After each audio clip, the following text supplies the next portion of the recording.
Being away from home in an unfamiliar place can be difficult for anyone. Receiving homemade cookies can cheer them up and let them know they're not alone.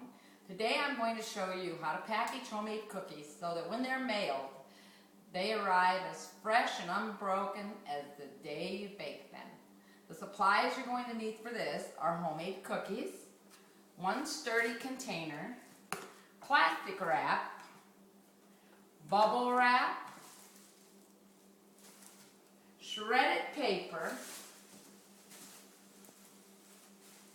a box, packaging tape, a note for your recipient, and Scotch tape. The first thing you're going to do is choose your cookies and wrap them tightly in plastic wrap.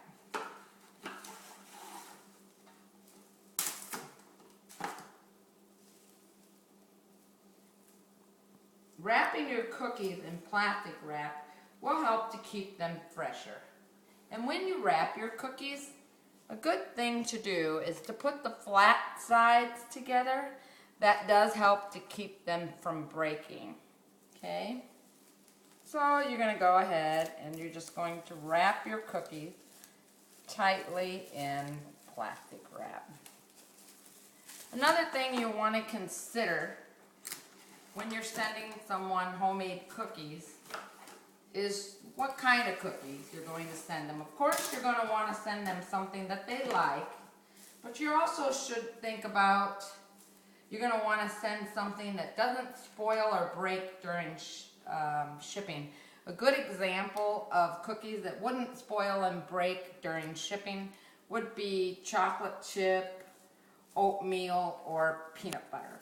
For this exercise today, I baked chocolate chip.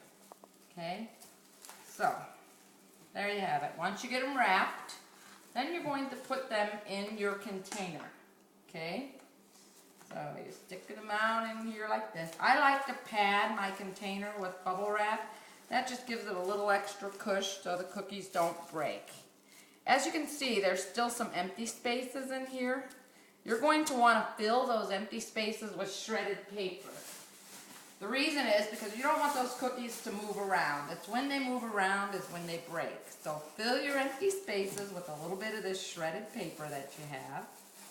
Okay? And once you've got that filled up and those cookies aren't going to move around, you go ahead and seal it up. Okay?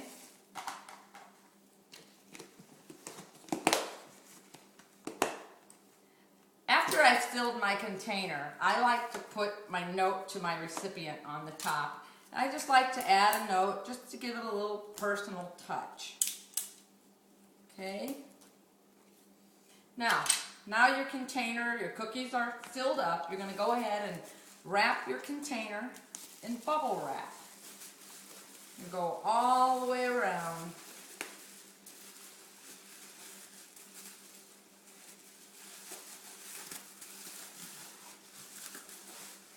Once you have your cookies wrapped in bubble wrap, you're going to transfer them to your box that you're going to mail them in. Now, as you can see, there are some empty spaces in the box. Again, you're going to want to fill those spaces up with shredded paper so those cookies don't move. It's when they move is when they break. Okay? Now, you can go ahead and use you can use the popcorn that you buy from the store if you don't want to use shredded paper. The reason I use a shredded paper is because I have it, it's cheap, and it will work just as well as the popcorn. It is a little messy, I will warn you about that, but it's worth it because, like I say, it does a good job. It'll keep your cookies from breaking. Okay? So, once you've got your shredded paper in there and it's pretty secure, those cookies aren't going to move around, you're going to go ahead and seal it shut. Okay? And now you're going to take your packaging tape, and when you mail your package, you should really go all the way around with your packaging tape. That will keep your box from opening. So, there you have it. This is what your cookies look like when they're packaged. Make sure you have the mailing address on it when you take it to the post office. If you're ever inspired to send someone homemade cookies, I hope my demonstrations today has showed you how to package them so that they'll arrive as fresh and unbroken as the day you bake them.